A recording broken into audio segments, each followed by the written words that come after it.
घर में कोई जबरन घुसा है, आप गोली मार दोगे? अगर उसने गलती की, आपने तो वहां गलती की। और फिर उस गोली मारने का नतीजा क्या रहा?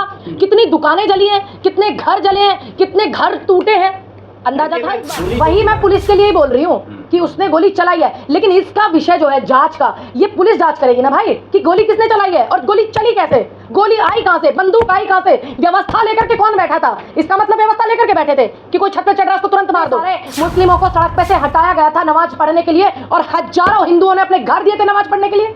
तो आप हिंदू मुस्लिम टारगेट ही क्यों कर रहे हो? नहीं है, अगर याद ना हो तो मैं याद दिला दूं आपको कि जब पुलिस ने हटाया था लात मार मार करके, तो हिंदुओं ने अपने घर दिए थे, दुकानें दी थी नमाज पढ़ने के लिए। जबरन चढ़ना किसी का छत पे, फिर एक झंडे को हटा देना, फिर वहां दूसरा झंडा लगा देना, ये फिर नारे लगाना और फिर रिएक्शन करना, और उसके बाद फिर गोली चलना, और ऊपर से फिर उसका गिर जाना, मर जाना, ये 1 मिनट का कार्यकाल नहीं है। प्रशासन कहाँ था? प्रशासन क्या कर रही थी? तुम्हारी व्यवस्थाएं क्या कर रहा था? तुम्हारा सिस्टम है किसी चीज की जवाबदेही की? गलती है, लेकिन बुद्धिजीवी अगर तुम लोग थे तो तुमने गोलियां कैसे चलाई? कैसे तुमने एक जवान बेटे को मारा?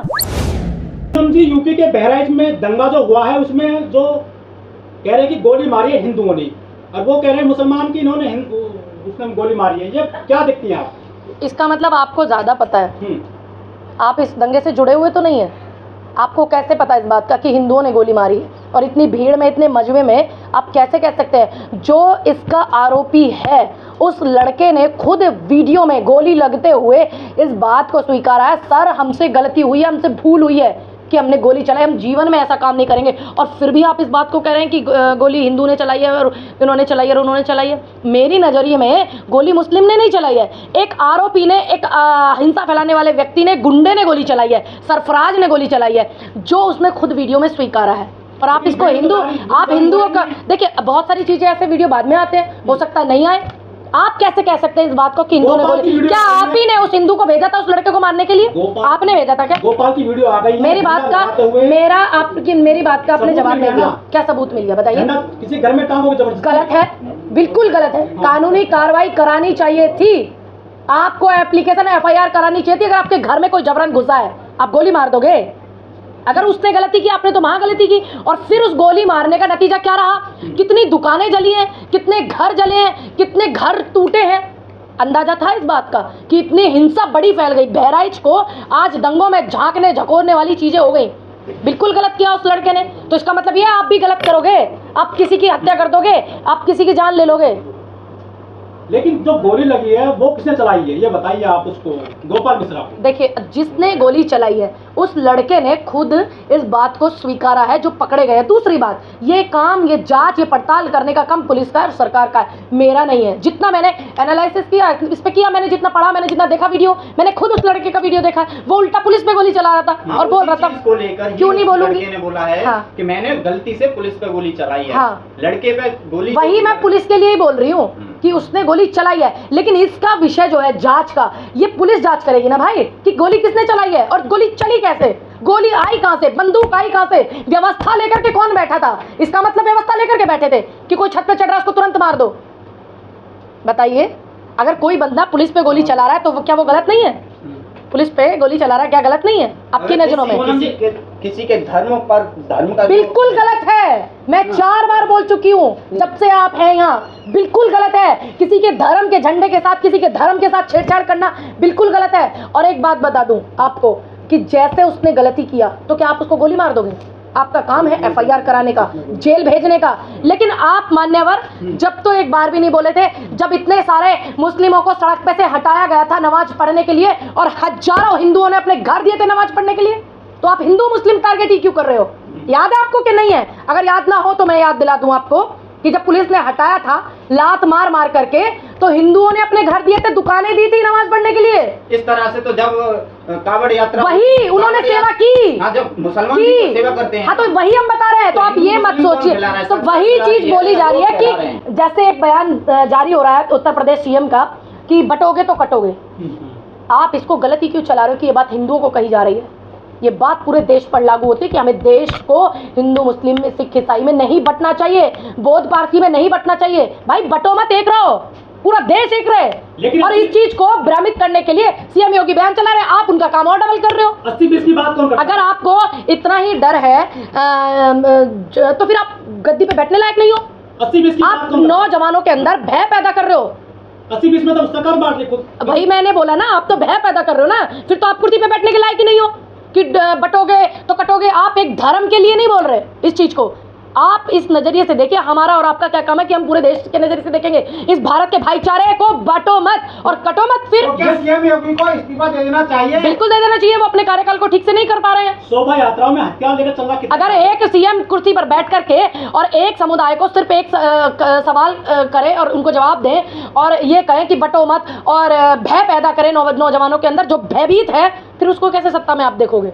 जिस तरीके से वो झंडा लगा हुआ था जिसको उसने पहले गिराया, उसके बाद नीचे से कुछ लोगों ने दूसरा झंडा पकड़ाया, इस दौरान ये सब कुछ हुआ, वहां पर प्रशासन की मौजूदगी नहीं। वही कैसे कोई लड़का पूरा 1 मिनट का पूरा नहीं था वो सिस्टम, वो काफी देर का प्रोसीजर। एक लड़का जबरन चढ़ना किसी का छत पे, फिर एक झंडे को हटा देना, फिर वहां दूसरा झंडा लगा देना, फिर नारे लगाना और फिर रिएक्शन करना और उसके बाद फिर गोली चलना और ऊपर से फिर उसका गिर जाना, मर जाना। ये 1 मिनट का कार्यकाल नहीं है। प्रशासन कहाँ था? प्रशासन क्या कर रही थी? तुम्हारी व्यवस्थाएं क्या कर रहा था? तुम्हारा सिस्टम है किसी चीज की जवाबदेही आपके ऊपर? भड़काऊ गाने चलाने का अधिकार किसने दे दिया? किसने कहा कि प्रशासन की मौजूदगी? देखिए, प्रशासन का काम था नहीं कि आप इस तरीके की चीजें ना करें, ये प्रशासन का काम। देखिए, अगर ढील नहीं दी जाती तो भाई गाने कैसे चलते? गाने नहीं चलते, नौजवानों के अंदर इस तरीके की चीजें नहीं पनपती और फिर एक जवान लड़का मारा नहीं जाता ना 22 साल का, बताइए। और फिर उसके बाद इतना खूबसूरत सा शहर बहराइच, इतना सुंदर जिला, इतना शांत प्रिय जिला, आगजनी में नहीं झुलसता ना। दंगे कौन करा रहा है? देखिए, जो दंगे करा रहे हैं ये काम मेरा नहीं है जवाब देने का, ये काम है सरकार का बताने का, लेकिन वो छुपा लेती है क्योंकि उनको कहीं ना कहीं हिंदू मुस्लिम में फायदा नजर आता है। चाहे वो किसान आंदोलन हो, चाहे वो उत्तर प्रदेश का चुनाव हो, चाहे वो लोकसभा का चुनाव हो, चाहे वो कर्नाटक का चुनाव हो, तो इसकी जवाबदेही कौन देगा? अखिलेश यादव ने कहा कि अगर योगी चाहते हैं और प्रशासन चाहता तो ये दंगा इतना ना बढ़ता। इतना बढ़ता ही नहीं, बिल्कुल नहीं बढ़ता, क्योंकि ये जो पूरी प्रतिक्रिया है ये इतने कम समय की नहीं है, ये प्रतिक्रिया काफी समय की है। आप जाते हुए उस लड़के को रोक सकते थे, आप जाते हुए उस लड़के को रोक भी नहीं पाते तो आप डीजे बंद करवा के व्यवस्था को रोक सकते थे, माइक में कुछ बोल सकते थे। माइक में शोभा यात्राओं में मंत्रियों के बेटे क्यों नहीं आते? धर्म बताने अफसरों के बेटे क्यों नहीं आते? यही चीज की जो विडंबना है आज इस देश में, यही है सबसे बड़ी। क्योंकि देखिए, हम किसी को जबरदस्ती आने के लिए नहीं कह सकते, लेकिन हम हर चीज़ पे छोटी से छोटी, बारीक से बारीक हम नज़र रख सकते हैं। अमित शाह जी का बेटा जो है वो एक विदेश में जाकर के तो मुस्लिमों के साथ में घूम लेंगे और यहाँ देश में हिंदू मुस्लिम फैलाते रहेंगे। ये क्यों? मतलब मुस्लिम पैसे वाला होगा तो तुम्हें चलेगा, क्योंकि योगी जी भी घूमे थे लुलु मॉल वाले मालिक में।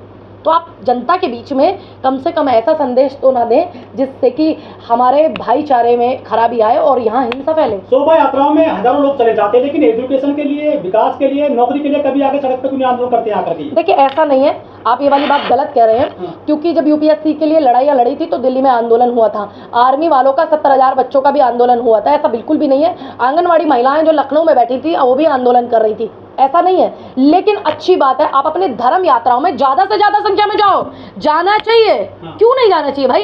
लेकिन धर्म को क्या दिक्कत है? धर्म को क्या दिक्कत है? मतलब क्या है? मतलब अपने कोई फेस्टिवल है तो फेस्टिवल नहीं मना सकते?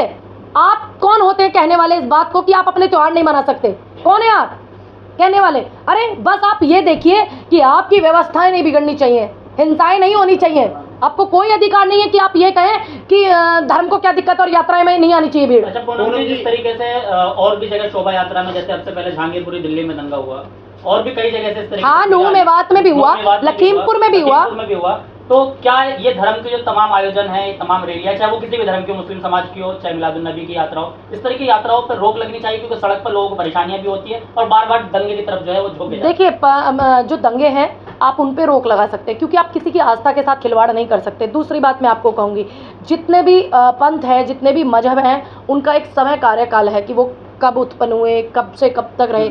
लेकिन एक सनातन धर्म सिर्फ एक है, धर्म सिर्फ एक है, सनातन, जिसका ना आदि है ना अंत है। तो इसलिए ये हमारी आस्था का विषय है, लेकिन हम हिंसात्मक के खिलाफ हैं, धर्म के खिलाफ। ना मैं आपके मजहब के खिलाफ हूँ, मुस्लिम मजहब से आप आते हैं, ना मैं बौद्ध के खिलाफ हूँ, ना मैं सिख के खिलाफ हूँ, ना मैं ईसाई के खिलाफ, लेकिन मैं दंगे के बिल्कुल खिलाफ हूँ। लेकिन तो गोपाल मिश्रा गलती मानती हैं आप? क्या गोपाल मिश्रा की? बिल्कुल, जितनी गलती गोपाल मिश्रा की है उससे 4 गुना ज्यादा गलती उस व्यक्ति की जिसने गोली मार के उसकी हत्या की। बिल्कुल नहीं जाना चाहिए था। गया कैसे वो बंदा? गया कैसे? कैसे पहुंचा वहां पुलिस का failure तक? रहा और है। उसका पुलिस उसमें प्रशासन का जो पूरा सिस्टम का जो ये फेलियर रहा, सरकार का जो फेलियर रहा है, वो देखने को नहीं मिला आपको। दूसरी बात, जितना गोपाल मिश्रा की गलती है, लेकिन बुद्धिजीवी अगर तुम लोग थे तो तुमने गोलियां कैसे चलाई? कैसे तुमने एक जवान बेटे को मारा? आप कानूनी प्रतिक्रिया, हम पे भी 2-4 बात चीजें ऐसी हुई हैं, इसका मतलब ये थोड़ी ना हमने किसी को पीट दिया, हमने किसी को मार दिया। गोली चलाए तो आप भी तो कानूनी प्रक्रिया से लड़ सकते थे, दुकानें और घर क्यों ये भी गलत है। अब जो वो घर में आग जल रही है, हिंसात्मक रूप ले लिया, भीड़ ने, पब्लिक ने इतने घर जला दिए, सैकड़ों गाड़ियां जला दी, वो भी तो गलत है। ये सारी चीजें शुरुआत हुई छत पे चढ़ने से, और छत पे चढ़ने किसने दिया? फिर उसके बाद गोली चल गई, लड़का मर गया, फिर चीजें उग्र हो गई, किसी का जवान बेटा जाता है तो पब्लिक हिंसात्मक हो ही जाती है, जो कि गलत है शहर के लिए भी, जनता के लिए भी, उत्तर प्रदेश के लिए भी, और नौजवान भारत की पीढ़ी के लिए भी। लेकिन नारे देते हैं कि हम दामाद आ रहे हैं, उनके जो धार्मिक नेता हैं वैसे नारे देखिए, जिस विषय में आप मुझसे बात कर रहे हैं, मैं इस पे अपना प्रतिक्रिया दे चुकी हूँ बहुत साल पहले। जी, जिस तरीके से बुलडोजर की मांग की जा रही है, कहा जा रहा है कि जिन लोगों ने अपराध किया है उन लोगों के घरों पर बुलडोजर चलनी चाहिए, लेकिन अपराध किसी 1-2 व्यक्ति ने किया है, लेकिन सजा पूरे परिवार को मिलेगी। देखिए, मैं ये बोलूँगी आपको कि बुलडोजर चलना, ये बुलडोजर एक ट्रेंड है, और जो कानूनी कार्रवाई है जो हमारे लॉ में आती है, वो कड़ी से कड़ी कानूनी कार्रवाई उन पे होनी चाहिए। सुप्रीम कोर्ट बैन कर चुके हैं इसको बुलडोजर। देखिए, मैंने आपको क्या बोला कि वो एक ट्रेंडिंग चल रहा है, लेकिन जो कानूनी कार्रवाई है वो होनी चाहिए। तो ये ट्रेंडिंग सरकार इस चीज को क्यों अपना रही है? देखिए, ये बात आप सरकार से पूछिए, जो सरकार में बैठे हुए लोग हैं, जो नुमाइंदे हैं, क्योंकि उनको जनता के अंदर भय पैदा करना है, लोगों के अंदर भय पैदा करना है। और ऐसा नहीं है कि मुस्लिम घरों में ही बुलडोजर चले हैं, हिंदुओं के घर में भी बुलडोजर चले हैं, चाहे वो विकास दुबे हो, चाहे कोई भी हो। देखिए, जो सरकारी जो कानूनी कार्रवाई है वो होनी चाहिए। उन लोगों पर भी बुलडोजर चलेगा जिन्होंने मुसलमान एक समुदाय के घर जला दिए, दुकानें जला दी, कारखाने जला दिए? मैंने तो आपको बुलडोजर चलाने के लिए मना किया, आप शायद मेरी बात को ध्यान से नहीं सुन रहे। मैंने बोला जो कानूनी कार्रवाई है वो होनी चाहिए। बुलडोजर चलना कहीं कानून में है नहीं, लेकिन जो कानूनी कार्रवाई है वो होनी चाहिए।